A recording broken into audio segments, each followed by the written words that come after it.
English club క్రికెట్లో ఒక విచిత్రమైన వినూత్నమైన మోసం వెలుగులోకి వచ్చింది. సాధారణంగా క్రికెట్ మైదానంలో బాల్ ట్యాంపరింగ్, ఫేక్ ఫీల్డింగ్ వంటి వివాదాలు చూస్తుంటాం. కానీ ఈసారి ఒక ఫీల్డర్ ఫేక్ ఎడ్జ్ ద్వారా అంపైర్ను బురిడి కొట్టించి బ్యాటర్ను అవుట్ చేశాడు.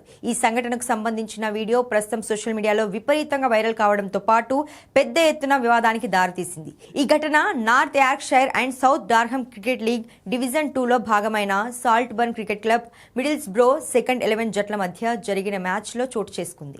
మ్యాచ్ సమయంలో బ్యాటర్ బంతిని ఆడేందుకు ప్రయత్నించగా బంతి బ్యాట్కు తగలకుండానే వికెట్ కీపర్ చేతుల్లోకి వెళ్లింది. అయితే ఫస్ట్ స్లిప్లో నిలబడిన సాల్ట్బర్న్ ఫీల్డర్ సరిగ్గా బంతి బ్యాట్ను దాటే సమయంలో తన వేళ్లతో బిగ్గరగా చిటికవేశాడు. ఆ శబ్దాన్ని బంతి బ్యాట్ అంచుకు తగిలిన శబ్దంగా భావించిన అంపైర్ బ్యాటర్ను అవుట్గా ప్రకటించాడు. మిడిల్స్బ్రో సెకండ్ 11 కెప్టెన్ రోరీ క్యాటరిల్ ఈ ఘటనపై తీవ్ర అభ్యంతరం వ్యక్తం చేశారు. ఆ మ్యాచ్లో సాల్ట్బర్న్ జట్టు 29 పరుగుల తేడాతో విజయం సాధించినప్పటికీ మ్యాచ్ సమయంలో 15-16 సంవత్సరాల వయసున్న యువ ఆటగాళ్లను లక్ష్యంగా చేసుకుని ఇలాంటి ఫేక్ ఎడ్జ్ మోసాలకు పాల్పడ్డారని ఆయన ఆరోపించారు.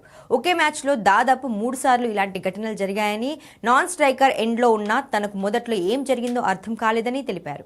ఆ తర్వాత ఇతర మ్యాచ్ల వీడియోలు కూడా బయటకు రావడంతో వివాదం మరింత ముదిరింది. ఈ ఆరోపణలపై North Yorkshire and South Durham cricket league నిర్వాహకులు స్పందించారు. ఈ ఘటనపై అధికారికంగా ఫిర్యాదు అందిందని, దీనిపై సమగ్ర విచారణ ప్రారంభించామని ధృవీకరించారు. విచారణ పూర్తయి పూర్తి స్థాయి నివేదిక వచ్చేంత వరకు ఈ విషయంపై ఎలాంటి వ్యాఖ్యలు చేయలేమని లీగ్ కమిటీ స్పష్టం చేసింది. ప్రస్తుతం ఈ మోసం క్రికెట్ ప్రపంచంలో చర్చనీయాంశంగా మారింది.